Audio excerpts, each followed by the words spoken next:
Hello my friends, Uncle Misha is here and this is Incidental Electronic channel, and today we are looking at this gas and carbon monoxide alarm. This is 2-in-1, yada yada yada. So I got this one because my already got burned. So here is the video, by the way. So that one got busted and apparently they have shelf life. So this device, I think it can last up to 7 years, and after 7 years you're supposed to replace it. So here is some information, and let me see if I'm not mistaken about 7 years, but I think I bought this on Amazon. It was on sale because usually these combo devices which has gas, talking about a LPG and methane, they are quite expensive. Even the gas monoxide alarm itself is quite expensive. This one is combo unit, it's actually more expensive, but this one I got on quite a substantial sale and I was pretty happy about it, especially that mine actually got expired, I would say. So they're talking about actually 5 years limited warranty on alarm, so I assume this is the shelf or oh yeah, here we are. End of life notification provides 7 years of continuous operation. Afterward, this device will automatically alert you that this is time to replace it and see owner manual. So the previous device I had, it actually lasted 10 years. This one only 7, but whatever. That one actually, the previous one I got even way cheaper than that. But still, this is, we're talking about here range of $60. The other one I bought for $29.99, I believe it or not, in Canadian Tire. So today we're gonna unpackage it. I'm gonna provide also a link to Amazon where I got it if you are interested. We're gonna unpackage it, we're gonna take a look what the heck is this, and we're gonna also to take a look inside because I am interested how this thing operates and how it's different from the previous model I already tore down. Okay, so let's get it open. So it has this is actually ingenious. Apparently they designed a little area which is not really working well, but still, yeah, actually it does work.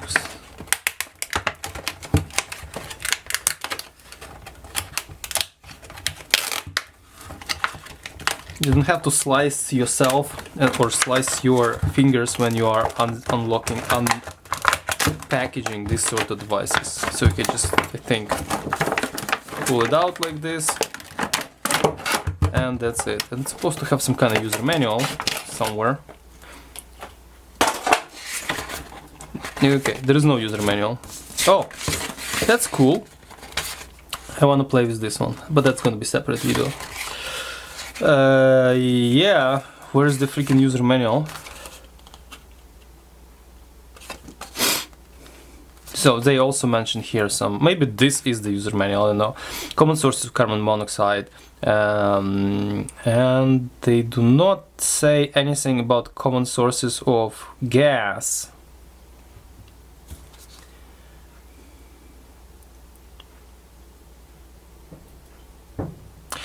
It's very interesting that I actually it's pretty heavy. It's actually quite heavy, much heavier than I thought. What the heck? And battery is here. Why? Wow, look at this, like, what's going on here? Look at this. Oh, here we are. Ooh, this is amazing. So mounting hardware is here. Battery compartment, so there is have some screws, but this is not all. How the heck to pull this out?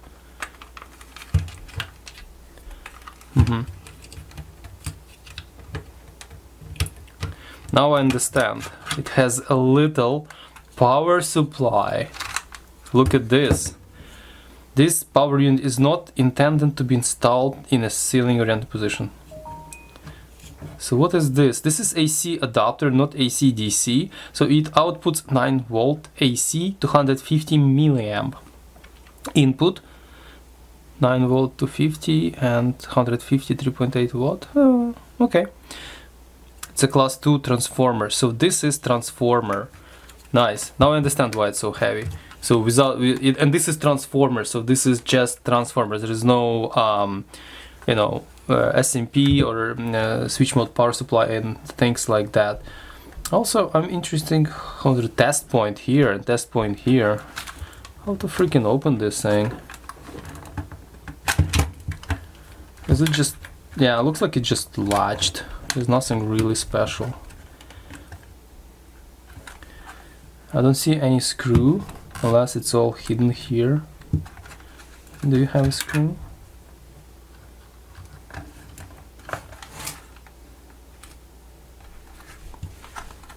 So I need to pause this video in order to understand how to disassemble this thingy. And then we're gonna play with it. Okay, it was actually as simple as one single screw right under this sticker.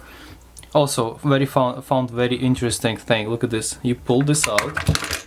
Oh, something falling out. But you see, and you can just keep it like this. You're gonna stand on your desk, for example, and you can use this little cable here to connect to your outlet. It's amazing. Well done.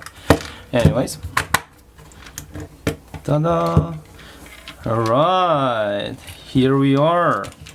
So buttons falling out here, and this goes. Should I pull it? Just keep this. Okay, so we got.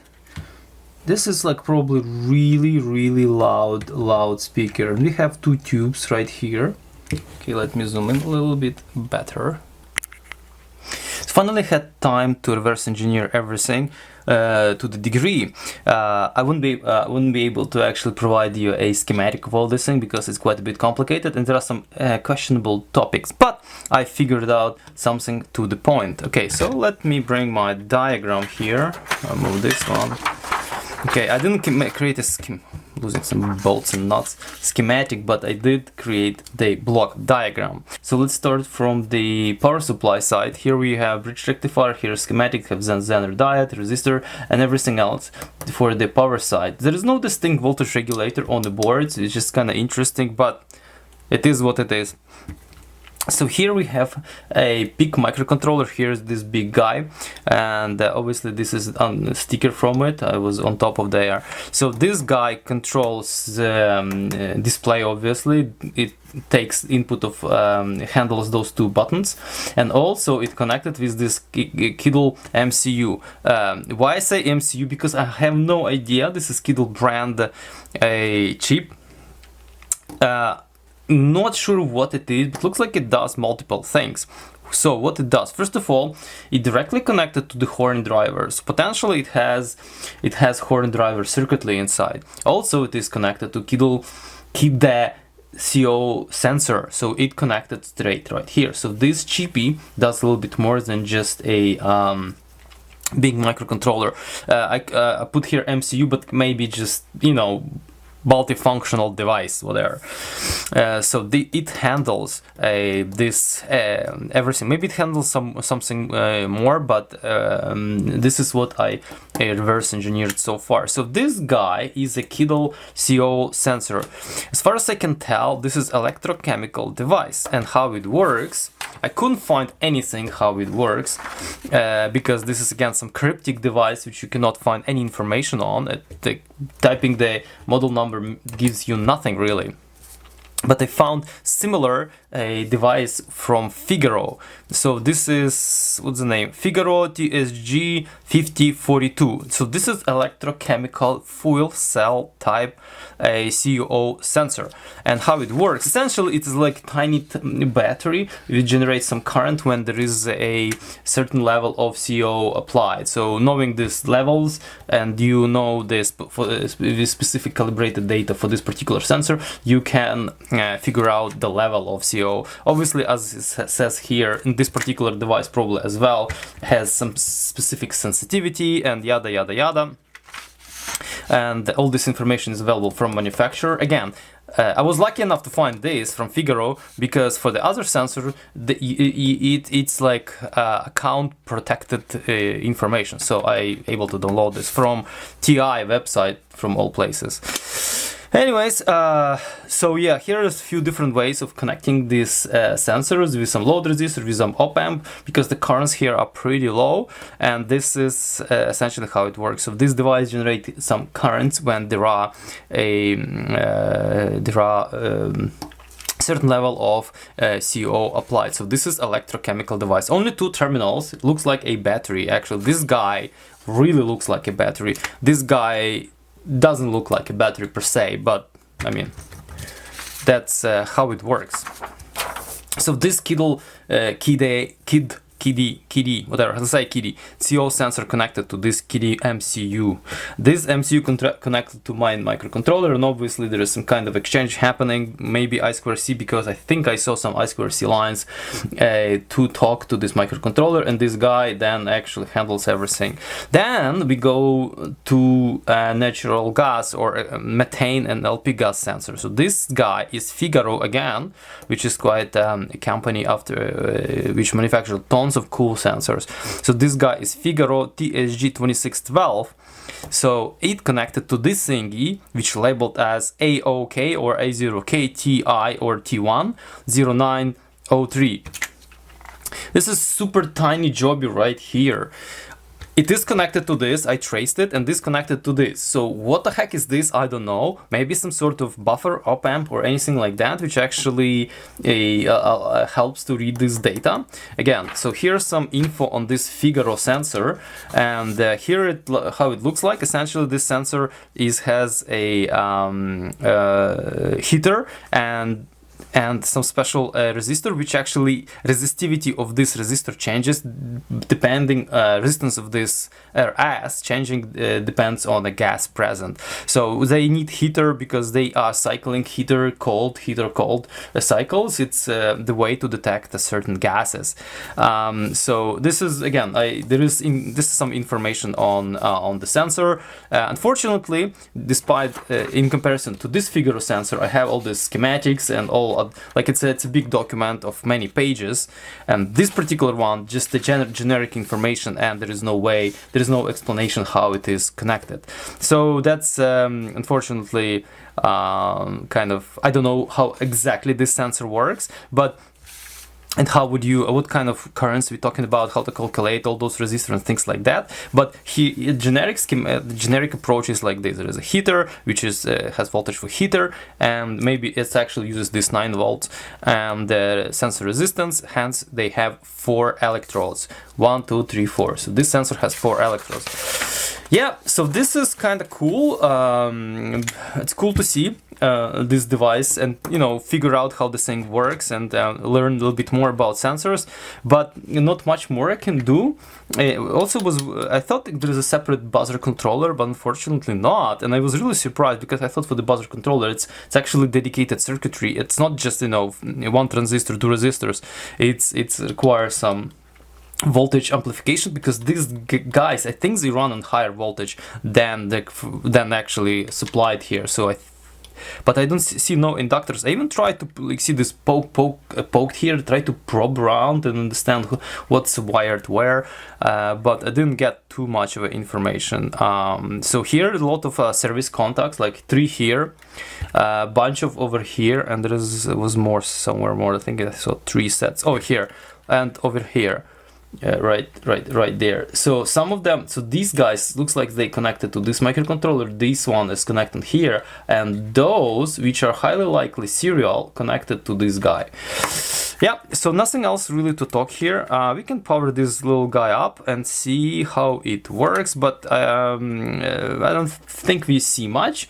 But let's just power it up, and then after this I'm gonna assemble it, power it up, and then after this I'm gonna just place it where it's supposed to be to monitor gas level in my basement.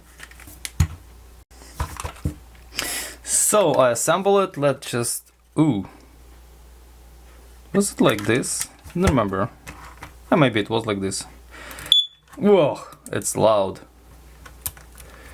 The battery goes in here. I don't remember it was any kind of lead right there. Probably not. Okay, that's kind of stupid.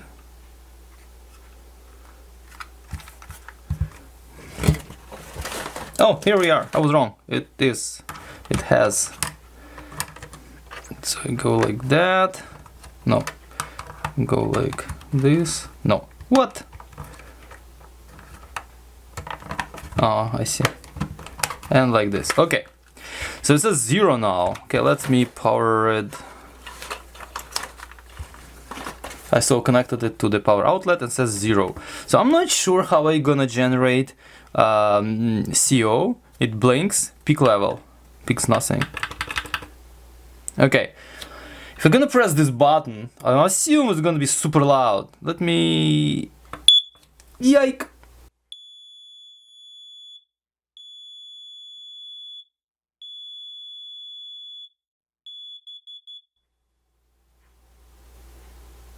Two, 1, 2. What the heck is that supposed to mean?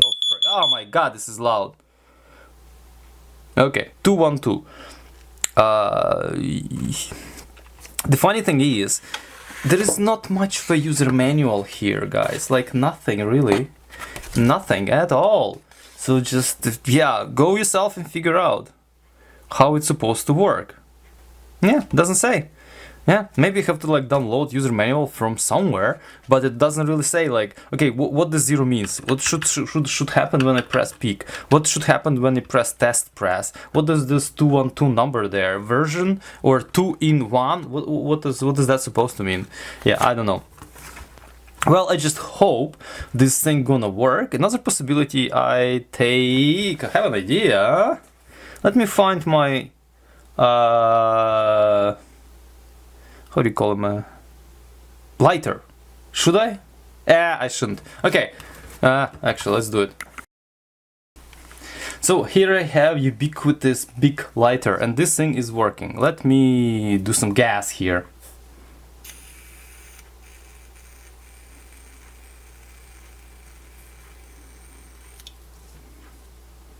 Okay, I'm already smelling it.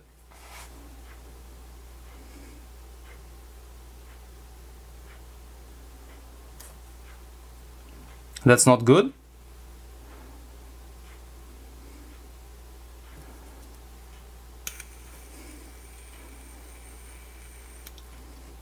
Well, I assume the gas would go through this thing because it's heavier.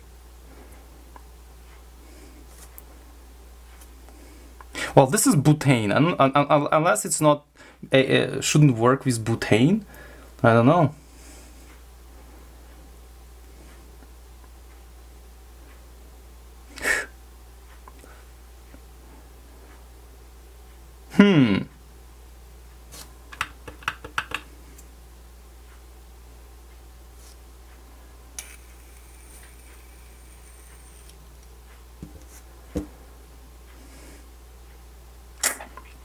Well, a bummer. Well, I don't have any natural gas. I have only propane in a barbecue. Whoa! It did work. Shit! Frick, you scare me to bits.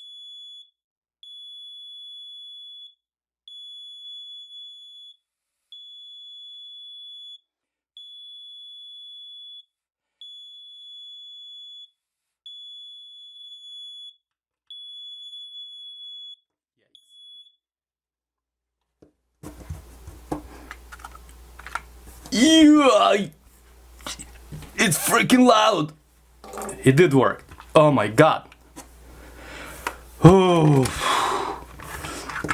you should see my face. Actually, haven't seen my face, but it was actually my heartbeat is crazy right now. I did not freaking expect this thing. It's really scared hell out of me, but it freaking works. So it's a good test. So it does detect a combustible gases. That's good. And little big lighter actually triggered it. Awesome. Okay, so now I can trust this guy. This thing is falling off. I can trust this guy, and clearly it works. So, alright guys, thank you for watching. I think we're gonna wrap up at this moment, and hope I did not scare you with this thing. I hope you did not. I'm gonna put like a little sticker when I'm gonna edit the video, like loud noises, just to make sure you're not wearing headsets at this moment. Or actually I can dial it down in a video. But I hope we learned together how all this stuff works.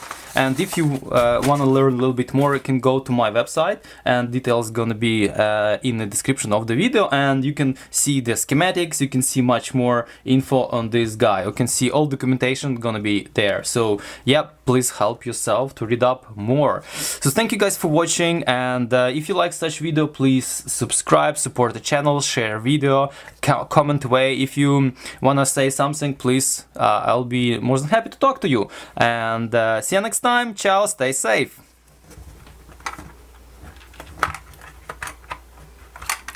This is stupid.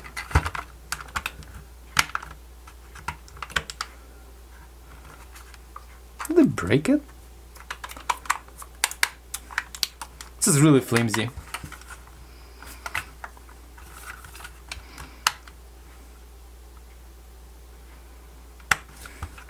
Yeah, of course it's gonna. Anyways.